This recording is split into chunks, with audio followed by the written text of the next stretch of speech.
join the group chat. If you haven't, please join it. The link is below. It says Spurs group chat. We got over 900 people. I can't tell you exactly how many, but it's over 900 now. So we're going to be at 1,000 super soon.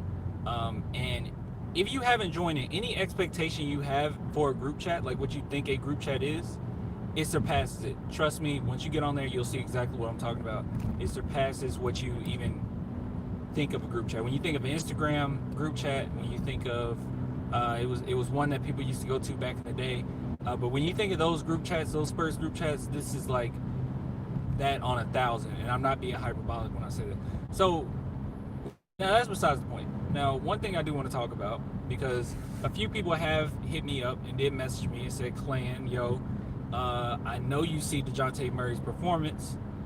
What do you have to say about that? And I have to say, Dejounte Murray is exactly who I thought he was. And that's his career high. I think 29 is his career high now, which is kind of weird. I thought he had more than that before. But Dejounte Murray is exactly who I... Wait, what did you just say? Rest in peace, MF Doom. MF Doom died? 25 was? Oh, okay. Yeah. 25 was. How did... MF Doom? Oh my goodness. How? Really? I have to look that up. But anyway, that's not the topic right now. I'll be really upset about that later. So when it comes to Dejounte Murray, he died in October, so no one knew? That's crazy. I'm gonna look it up. But anyway, so anyways, that's besides the point. What I was gonna say was the San Antonio Spurs, as it stands right now, and how I feel about Dejounte Murray, I don't feel any different towards Dejounte Murray. He had me pumped up last night. I was very happy with his performance. I think that on both ends of the court, he played extraordinarily well. But it didn't really change. Like, I think people... Okay, maybe I need to make this clear right now. I think people have a misconception of how I feel about Dejounte Murray. Like, people actually think that I don't like Dejounte Murray just because I'm critical of certain things. It's not even necessarily just critical of Dejounte Murray. It's more so critical of kind of fans and what we expect from Dejounte Murray. And what I mean by that, and the Spurs themselves, Dejounte Murray's performance proved even more to me that he doesn't have to be the starting point guard. He doesn't. He's not. He's a good facilitator. He's not a great facilitator. Okay, he's just not. It's not in him. And usually it's just in you. You know, if you're gonna see snippets of being a great point guard. Yeah, the other night he had plenty of assists, but if you watch the game, you kind of realize that no, he's not. That's not his primary thing. You know, it's not his primary thing. On the offensive end, when it comes to like a Derek White, his primary thing is passing. Like, that's his primary thing. Scoring can be his primary, but sometimes, you know, his passing is just as good as his scoring or whatever. Similar to Tony Parker. Tony Parker, yes, he was a scoring point guard, but he got to a point in his career where he was just as good as facilitating and being a point guard than he was at scoring. Dejounte Murray isn't that way. Dejounte Murray, he is on 120%, 24/7, 365 days a year. Like, he is constantly going at it on the offensive end as far as trying to score, trying to make something happen, and wanting to take over. And that's perfectly fine. I'm cool with it. The only problem I have is when we start saying he needs to be the point guard. He needs to be the main point guard. He can be the point guard, but he is not the best point guard on the team. But with that being said, he's exactly who I thought he was. Yeah, I know what just happened. Yeah. White has better court vision. Exactly. So when I say that, when I'm criticizing Dejounte Murray, I'm not saying that Dejounte Murray is bad. Okay, just because I'm critical of him being a point guard doesn't necessarily mean I'm saying Dejounte is bad. Dejounte is incredible. When Dejounte is on and when he's engaged, he's incredible. He's incredible. When you know he has to be that guy and he starts getting on a roll, he's incredible. And he's so lanky till if he gets like more consistent with his shooting, He's virtually unguardable for other point guards or other shooting guards, really, to guard him. He's unguardable. So, yeah, my expectation for Dejounte Murray is still right where they've been. The only thing that last night proved to me was that Dejounte Murray is going to look really good when Derek is back. He won't have to worry about facilitating as much. I know they put a lot of it on DeMar DeRozan these last few games, but Dejounte won't have to worry about that anymore. He can do what he does best, which is scoring, which is getting to the rim, scoring. Oh my goodness, is it finally back, or is it just gonna go out again? Oh my gosh. Oh my gosh, dude.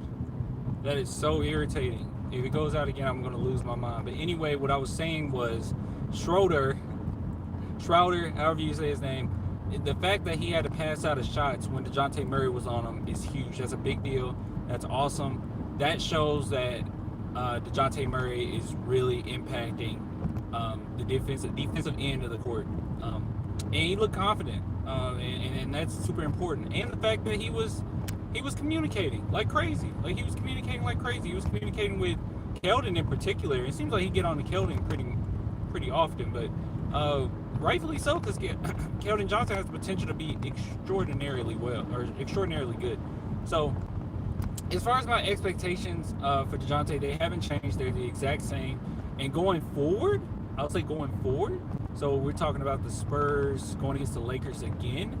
I expect a better showing. I think that we played well for the most part, but it was a lot of turnovers, or at least just bad shots at times, and we were giving them a lot of easy things.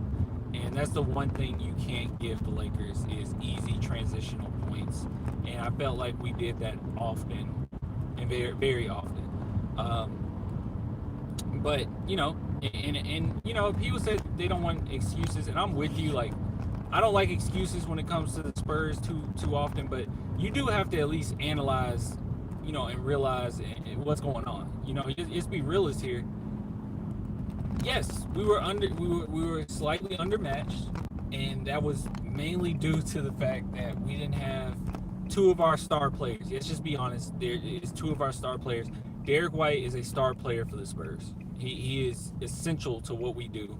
He is the heart of the team, in my opinion. Everything kind of runs through him as far as the offense and setting things up. And yeah, so with that being said, I think that the fact that we didn't have Derek White, the fact that we didn't have LaMarcus Aldridge to at least be out there and be a decoy, or be out there and be a distraction, that does hurt. Now, as far as how well LA would have played versus the Lakers, we don't know. I don't think he would have did any worse than what we had. I don't think he would have did worse than, say, Drew Eubanks or anything. Because Drew Eubanks did not play well yesterday. Even though I'm huge on Drew, he didn't play well yesterday. But with that being said, it's not like, if he was out there, he would have, for the very least, been a distraction. And the Lakers would have had to pay attention that LaMarcus Aldridge is on the court. So, that kind of hurt us a little bit. But the fact that the game was fairly close for most of the game, and it was a few times that the Lakers got away, but honestly, you got to look at it from a perspective of last season, or how we were looking a season ago. That game would have ran away from us.